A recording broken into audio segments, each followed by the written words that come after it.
no restrictions, no balances to power, no rule of law, corruption and extortion. Corruption is a cancer for any society. You can have a lot of natural resources, you can have very capable people in government, but if there is corruption, there is no future for the people. Inclusive.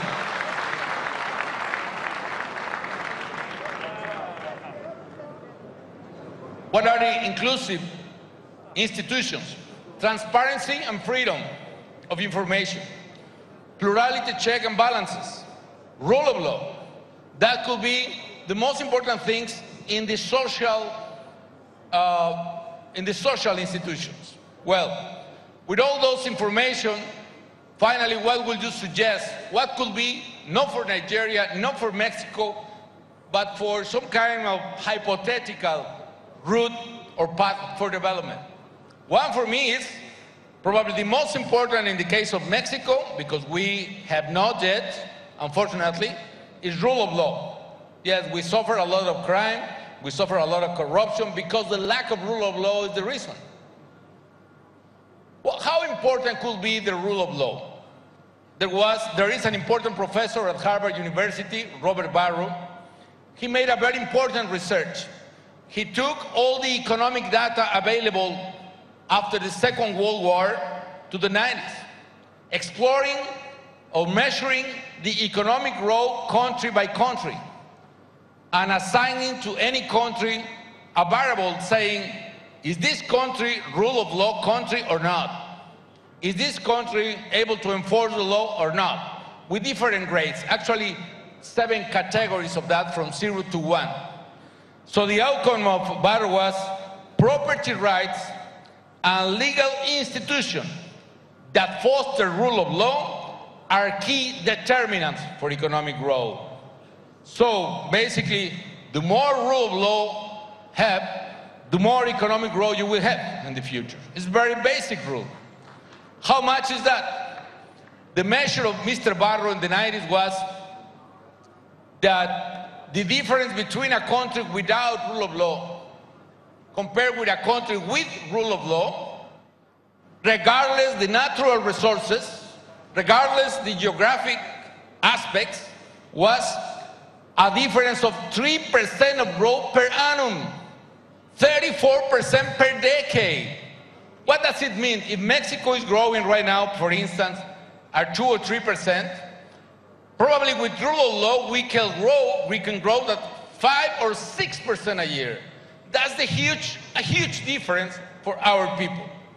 Other factor I say is free and diversified trade. It is important. I talk about the Mexican experience, but let me give you another graphic detail. This is the world GDP, the economic performance of the world to say, and this is the performance of the exports. Global trade is completely correlated with growth. Export, imports, trade allows the people to grow. It is crucial to promote exactly trade, which means exactly free trade. What else? Democratic freedom and accountability. It's hard. I remember Gordon Brown, Prime Minister of the UK, who told me, I was explaining how anguished I was because Mexico lack of rule of law, and say, don't worry, Felipe. Rule of law only takes the first 500 years of any country to establish. No? So it's hard to do, but we must do. Look at this. Latin America and Africa need to reduce corruption and impunity. In our case in Mexico, it's so embarrassing to say that. But I believe that we are able to create democratic, transparent institutions, rule of law and enforcement institutions, we will definitely prosper at higher speed, at the speed we need. Other rule is, we need to think about what is happening in the world with digital economy, because it's changing very fast and we need to be prepared for that change. What is happening, for instance? We all have heard about the Internet of Things, sensors, drones, domotics. For instance, people using intelligent between quotes, intelligent thermostats could save huge amount of energy just in air conditioning equipment. So the cost of the thermostat could be paid back in 1 year only, for instance, because the thermostat is able to detect the people or the size of the crowd or whatever, or regulate the temperature. The drones,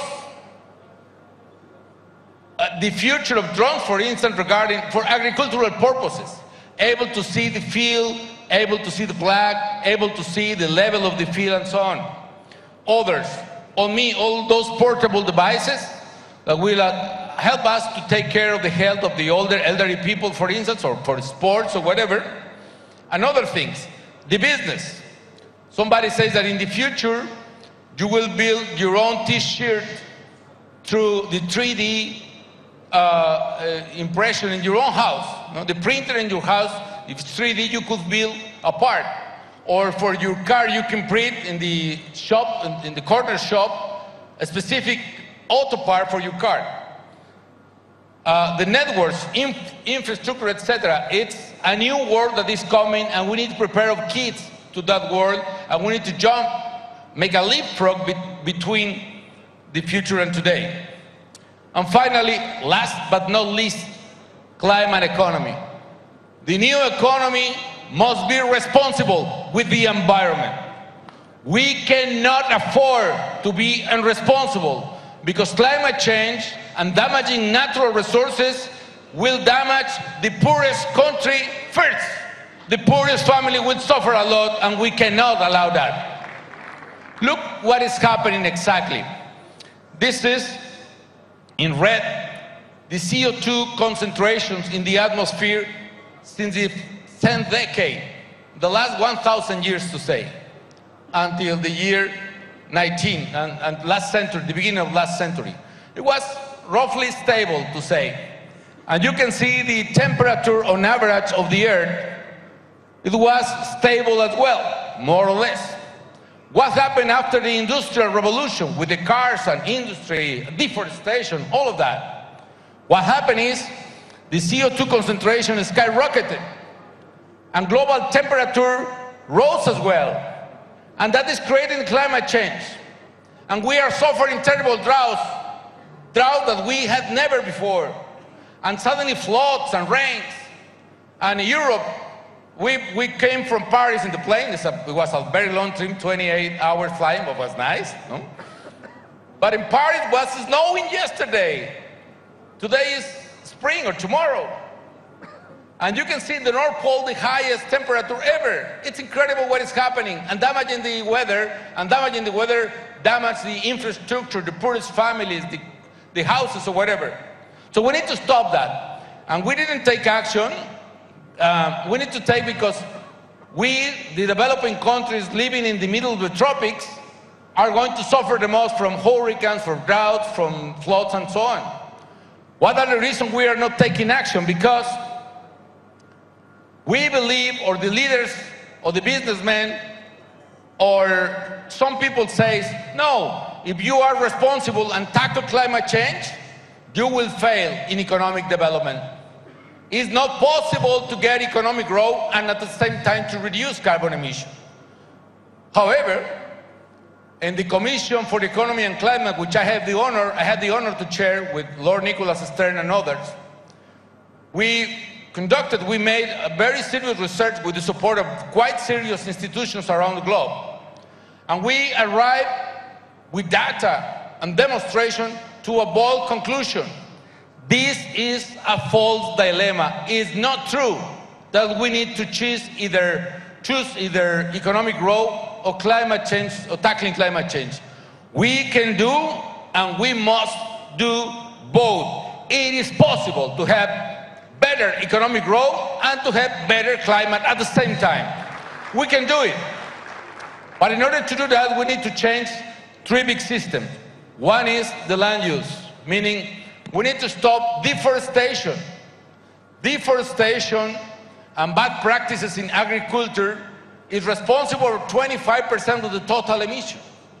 We need to halt deforestation, and we need to increase the competitiveness in the agricultural sector. How to do that? Well, one example is This is Korea, South Korea.